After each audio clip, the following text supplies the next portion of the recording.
بسم اللہ الرحمن الرحیم۔ السلام علیکم ورحمۃ اللہ۔ فرمان مصطفیٰ صلی اللہ علیہ وآلہ وسلم۔ آج کی چند خوبصورت احادیث مبارکہ، لیکن اس سے پہلے اللہ تعالیٰ کی چند خصوصیات قرآن پاک کے حوالہ سے۔ سورہ البقرہ کی آیت نمبر 272 میں اللہ تعالیٰ فرماتا ہے کہ ہدایت کو دل میں اتارنا صرف اللہ کا کام ہے۔ سورہ آل عمران کی آیت نمبر 135 میں اللہ تعالیٰ فرماتا ہے کہ گناہوں کو بخشنے والا صرف اللہ ہے۔ اور سورہ فاطر آیت نمبر 2 اور 3 میں اللہ تعالیٰ فرماتا ہے کہ پیدا کرنا اور روزی دینا صرف اللہ کا کام ہے۔ سبحان اللہ۔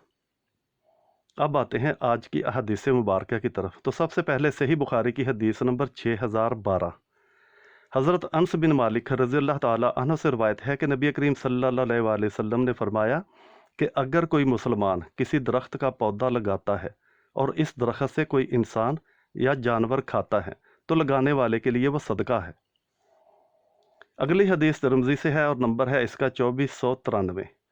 حضرت عبداللہ بن سلام رضی اللہ تعالیٰ عنہ نے فرمایا کہ پہلی بات جو میں نے رسول پاک صلی اللہ علیہ وآلہ وسلم سے سنی وہ یہ تھی کہ اے لوگو، سلام کو عام کرو، محتاجوں کو کھانا کھلایا کرو، اور رات کو جب لوگ سو رہے ہوں تو نماز پڑھا کرو، سلامتی کے ساتھ جنت میں داخل ہو جاؤ گے۔ سبحان اللہ۔ جامعہ ترمذی کی حدیث نمبر 2457، حضرت ابی قعب رضی اللہ تعالیٰ عنہ کہتے ہیں کہ اے اللہ کے رسول صلی اللہ علیہ وآلہ وسلم، اگر میں ساری دعائیں آپ پر درود ہی پڑھتا رہا کروں تو آپ صلی اللہ علیہ وآلہ وسلم نے فرمایا کہ پھر تو تیرے سارے غم دور اور سبھی گناہ معاف ہو جائیں گے۔ اللہ اکبر۔